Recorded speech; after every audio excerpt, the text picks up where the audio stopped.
Hello and welcome to another video. So we are going to be talking about terrain today, competitive terrain. So I saw a post the other day on the competitive 40k Facebook group. It was a guy, I think he was in Canada. He supplies a lot of terrain to I've forgotten his names, I'm sorry, but he supplies a lot of terrain to tournaments, and he was talking about a set terrain, and it was good because it was very you could put it together and it was very easy to store. But it opened up a conversation about set terrain and how terrain should be. Now, as we know, there are a few problems with terrain rules for GW, for Warhammer 40k, sorry. So they only really have rules for ruins. They don't have rules for a full building, unless it's like an actual, like a bastion or something else. So there's a lot of rules and things that, like for instance, the ITC have magic boxes. I don't personally like magic boxes. I understand why they exist, but I would prefer to see a building like a magic box have a certain amount of wounds so you can destroy it. Because I don't think anything should be, you shouldn't be able to sit in something and just be invulnerable and be able to shoot out of it. It just shouldn't. Or even just sit there, and you shouldn't be able to hold objectives if you're in a building that you can't be shot at. Or you shouldn't be able to hold objectives if you're in a building, full stop, I think. So I wanted to talk about the set terrain because recently I went to the London Grand Tournament and they had set terrain. The terrain was really, really good in terms of the functionality of it. Good line of sight blocking, and very easy to use and set up, and you knew where all the terrain was. You knew what the terrain was going to be before the competition. I'm not sure I really liked that, and it was the same for all 5 rounds. I didn't really like that either. So the reasons I didn't like it is because I feel like you can literally build a list around that terrain. Not that I feel that's maybe going to win you. You could maybe win the tournament just because of that, but I just feel like it's something that you could do.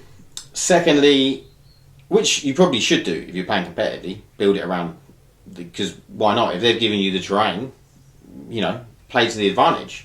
So the second thing is it's just a bit boring. Like playing on the same terrain over and over again. Like if every single tournament in the US, in Canada, in the UK, in Europe, if every single tournament had the same terrain, how boring would it become? Because certain lists would be suited to that type of terrain. So, and I mean, the argument is that it's the fairest terrain, the fairest way. And don't get me wrong, if you've got a board with 0 line of sight blocking terrain or not very much, it doesn't make for a good game, because again, certain armies are going to have a big advantage. Having said that, I think there should always be a good amount of line of sight blocking terrain, but I don't think it should be set up in the same way every time. And again, money wise, I completely understand why tournaments do this, because it costs a lot of money. Terrain is very, very expensive. And if you haven't got like a sponsor or something like that, then it's going to be very, very difficult to provide a lot of tables with good terrain. So I do understand why, but I just think that, we're meant to be these generals of these armies. These armies land on these planets and we're having a battle. Now, the whole point is that as a general, you have to adapt to that terrain.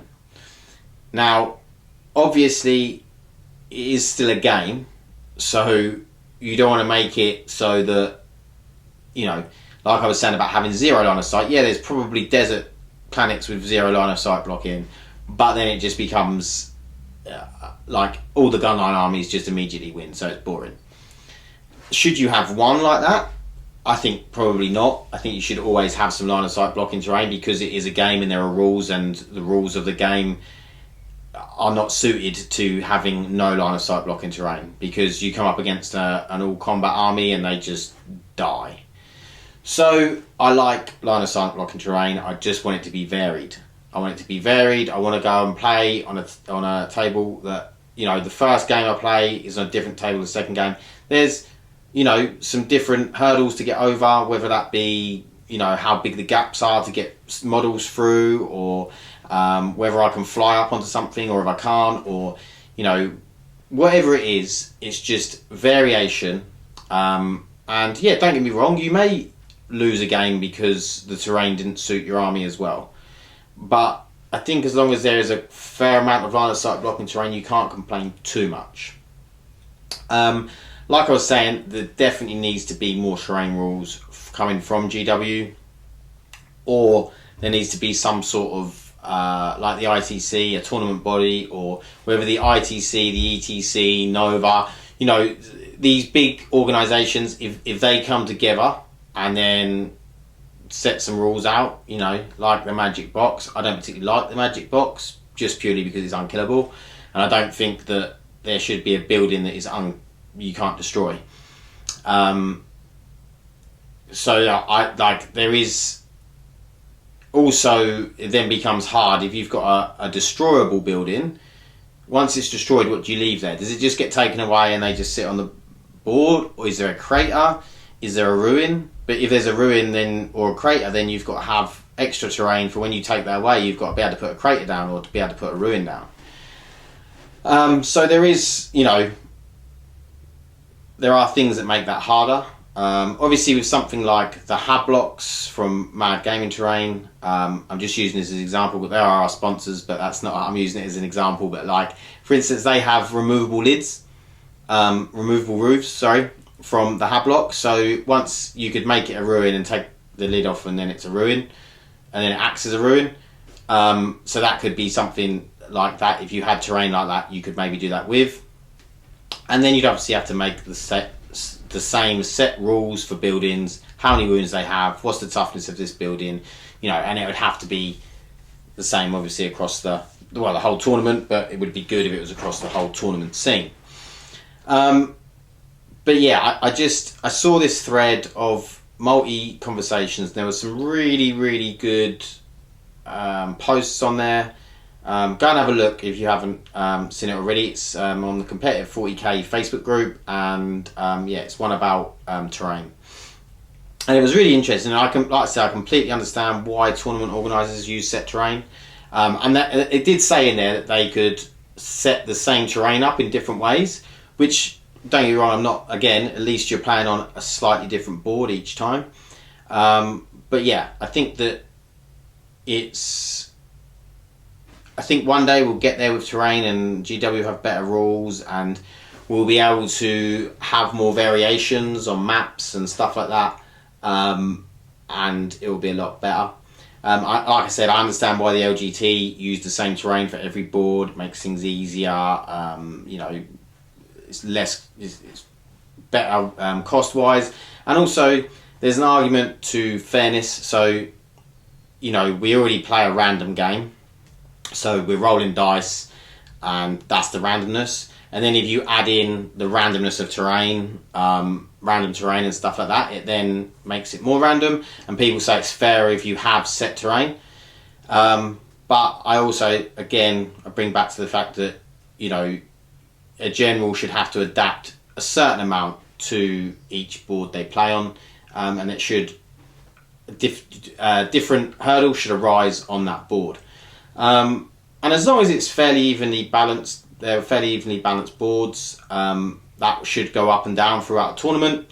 But again, you can become unlucky. But then you could become unlucky in the army you have to face. It could be a direct counter to your army. Like, for instance, I know someone at the LGT, Isaac, he had to face 3 direct counters to his army for the first 3 games, you know, and that's just really unlucky, because Isaac's a brilliant player and he had a good list. Just happened to play the direct counter, which probably was the meta because it was flyers, which is what won. But, you know, that's the luck sometimes of who you play, what board you're playing on. You know, you've got to take all of these things into account. But yeah, I just want to do a short video on this. I'd really like to know what your thoughts are. What do you think on terrain? Do you think that in tournaments they should be set terrain, or do you think it should be varied terrain? Do you have any ideas on ways GW could make the terrain better? Let me know in the comments and we'll have a little discussion about it. And I will see you in the next one. Thank you. Bye.